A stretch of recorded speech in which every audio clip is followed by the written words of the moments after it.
हमारे पास दीर्घवृत्त x square upon 4 plus y square upon 9 equal to 1 से परिबद्ध व एक्स अक्ष के ऊपर का क्षेत्रफल हमें ज्ञात करना है। ओके स्टूडेंट, तो देखो इस क्वेश्चन को सोल्व करने के लिए हम क्या करेंगे, x square upon 4 plus y square upon 9 equal to 1 इस इक्वेशन को लिखेंगे।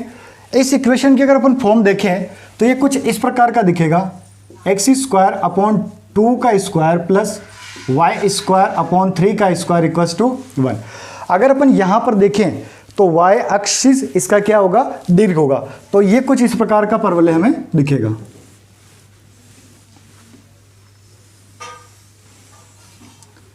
ये एक्स अक्ष हो गया, ये वाई अक्ष हो गया। अगर इसके निर्देशांक अपन देखें तो ये होगा 2,0 क्योंकि इसका एक्स अक्ष 2 होगा और यहां कितना होगा 0,3। और फिर क्या करेंगे अपन, ये वाला एरिया हमको ज्ञात करना है। देखो सबसे पहले अगर अपन देखें तो इसने कहा है एक्स अक्ष के ऊपर का, अगर एक्स अक्ष के ऊपर का क्षेत्रफल के लिए कहा है तो एक्स अक्ष के ऊपर जो भी क्षेत्रफल आ रहा है वही क्षेत्रफल हमको ज्ञात करना है। अब क्या करेंगे, जैसा कि अपन हमेशा से करते आए हैं, यहां पर एक पतली सी, बिल्कुल पतली सी स्ट्रिप लेंगे।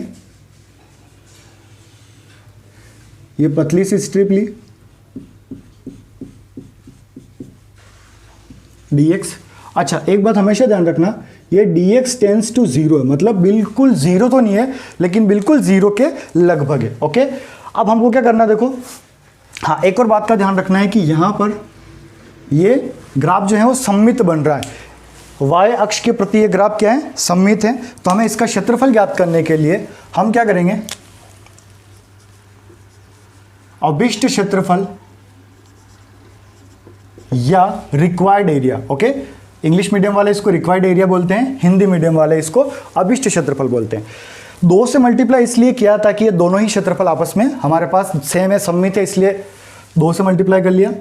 0 से कहां तक ले रहे अपन, 2 तक, और कितना आ जाएगा y और कितना आ जाएगा dx। अब y की वैल्यू हमें कहां से मिलेगी, यहां से। अब इस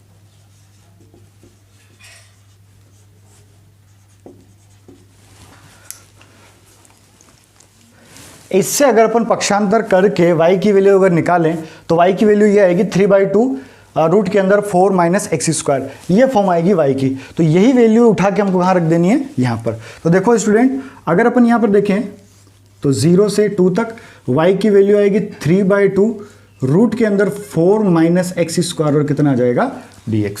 ओके, अगर आप यहाँ देखें तो इस 2 से 2 क्या हो जाएगा, कैंसिल। 3 को निकाल लेंगे अपन बाहर, 0 से 2 रूट के अंदर 4 को लिख रहा हूं मैं 2 का स्क्वायर और एक्स स्क्वायर को बिल्कुल सेम, और यहाँ कितना आ जाएगा dx। अब अपन जानते हैं ये वाला फॉर्मूला, अगर अपन ने देखा हुआ है कई बार, यहाँ पर आएगा रूट के अंदर a square minus x square dx, फिर क्या आएगा देखो x/2 रूट के अंदर a square minus x square plus a²/2 sign inverse x upon a। ये फॉर्मूला हमें काम में लेना है। अगर आप ध्यान दें तो यहाँ पर a की जगह हमें 2 लेना है। ओके, क्योंकि यहाँ पर देखो a की जगह यहाँ कितना आ रहा है, 2 आ रहा है, तो जहाँ जहाँ भी a आ रहा है वहाँ अपन क्या लेंगे, 2 लेंगे। तो देखें आप, ये 3 फॉर्मूला अगर अपन यहाँ पर लिखें तो यहाँ कितना आ जाएगा,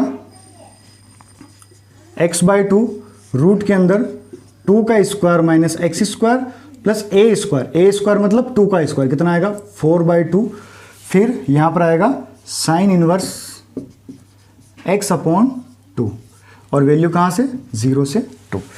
फिर अपन क्या करेंगे, यहाँ से 2 की वैल्यू अगर पुट करें इसके अंदर तो यहाँ पर कितना आएगा, 3 तो सेम टू सेम रहेगा। सबसे पहले मैं अपर लिमिट पुट कर रहा हूँ, तो यहाँ कितना आएगा 2/2 रूट के अंदर 2 का स्क्वायर माइनस 2 का स्क्वायर प्लस ये कट के कितना आ जाएगा 2, तो यहाँ कितना आ जाएगा 2।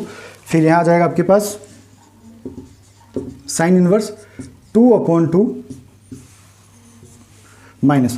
अब देखो यहाँ पर अगर मैं 0 पुट करता हूँ तो ये वैल्यू क्या हो जाएगी, पूरी 0, इसके 0 होने की वजह से, और यहाँ साइन इनवर्स 0, साइन इनवर्स 0 की वैल्यू क्या होती है, 0 होती है, इस वजह से ये पूरा टर्म जो है 0 रखने पर क्या बन जाना, 0।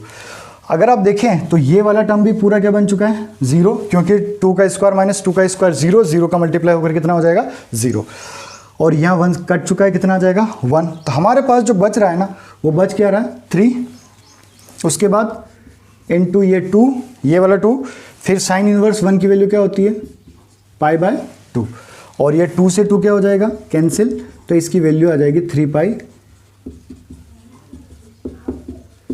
वर्ग इकाई।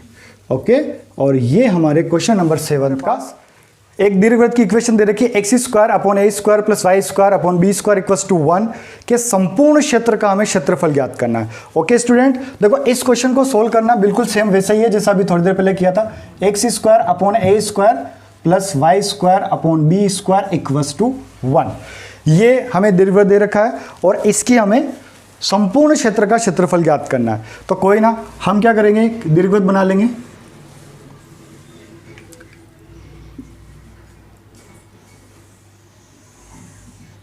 ओके, ये पॉइंट हो जाएगा इसका a,0, ये हो जाएगा 0,b, ये हमारा x अक्ष और ये हो जाएगा y अक्ष। अब हमें क्या करना है, इस संपूर्ण क्षेत्र का क्षेत्रफल ज्ञात करना है, मूल बिंदु। तो देखो संपूर्ण क्षेत्र का क्षेत्रफल निकालने के लिए अगर अपन यहां पर देखें तो ये जो दीर्घवृत्त है ये इस मूल बिंदु के सापेक्ष सममित है, ये इसके सममित है, ये इसके सममित है, ये इसके सममित है और ये इसके सममित है। अगर देखा जाए तो हम क्या करेंगे, केवल इसके एक चतुर्थांश का क्षेत्रफल निकाल लेंगे, ये जो एरिया आ रहा है इस वाले का एरिया निकाल लेंगे और फिर इसका 4 गुना कर देंगे, हमारे पास संपूर्ण क्षेत्र का क्षेत्रफल आ जाएगा। ओके, तो देखो सबसे पहले अपन क्या करेंगे, एक स्ट्रिप लेंगे जैसा कि हमेशा लेते आ रहे हैं,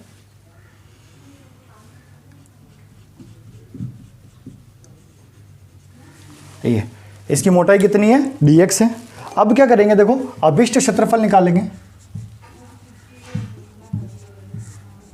अभिष्ट क्षेत्रफल निकालने के लिए, क्योंकि ये सममित है, और सममित कैसे है, ये इससे सममित है, ये इससे सममित है, ये इससे सममित है और ये इससे सममित। कुल मिलाकर अगर देखा जाए तो ये सिमेट्रिकल हैं, एक्स अक्ष के भी वाई अक्ष के भी। ओके, तो इस प्रकार से 4 तरह से सममित है, इसलिए मैं यहाँ क्या मल्टीप्लाई कर दूंगा 4। अब यहाँ से 0 से कितना लेंगे अपन a, हमने लिमिट ले ली 0 से a, फिर ले लेंगे y और कितना आ जाएगा dx। अब हमें y की जरूरत पड़ेगी, तो हम यहाँ से y की वैल्यू निकालेंगे। तो y की वैल्यू क्या आएगी निकल के, देखो यहाँ से अगर देखें अपन तो a square minus x square upon ये आ जाएगा रूट, और फिर आ जाएगा b जाएगा ऊपर, a आ जाएगा नीचे। तो ये हमारे पास y की वैल्यू आ चुकी है। इसी y की वैल्यू को उठाकर अपन कहाँ रख देंगे, यहाँ पर, और इसको सोल्व करते हैं। तो देखो 4, 0 से a, b upon a, root के अंदर a square minus x square और कितना आ जाएगा dx। ओके स्टूडेंट, अब ये आते ही हम क्या करेंगे, कांस्टेंट टर्म को बाहर निकाल देते हैं। तो फिर इसको यहाँ कर लेते हैं अपन, यहाँ पर आ जाएगा 4b अपॉन a, 0 से a, और फिर आ जाएगा रूट के अंदर a square minus x square और कितना आ जाएगा dx। अब अपन जानते हैं ये वाला फॉर्मूला अपन ने पिछले क्वेश्चन में भी किया था, तो इस फॉर्मूले को देख लो आप, यहाँ आ जाएगा a square minus x square dx equals to होगा x अब बाई 2 रूट के अंदर a square minus x square plus a square by 2 sine inverse x upon कितना आ जाएगा a। ये वाला फॉर्मूला अपन यहाँ पर यूज़ करेंगे। तो जब इस फॉर्मूले को अगर अपन यूज़ करें तो हमारे पास क्या आएगा, 4b अपॉन a, यहाँ पर आएगा x बाई 2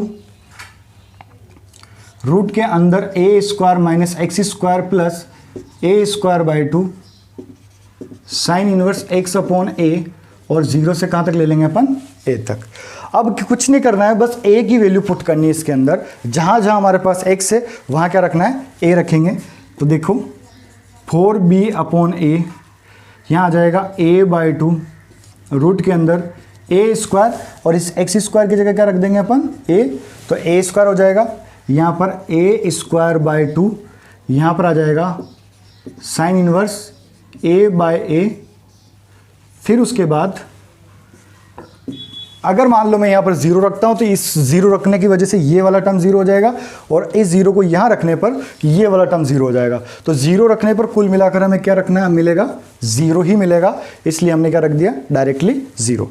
अब आप ध्यान से देखें तो देखो ये वाला टर्म तो 0 हो रहा है, ये वाला टर्म क्या हो चुका है, 0 हो चुका है। तो क्या बचा है हमारे पास, यहाँ बच रहा है 4b/a, ये कट गया तो कितना बचेगा 1, और यहाँ पर साइन इनवर्स 1 जो होता है वो कितना होता है, π/2।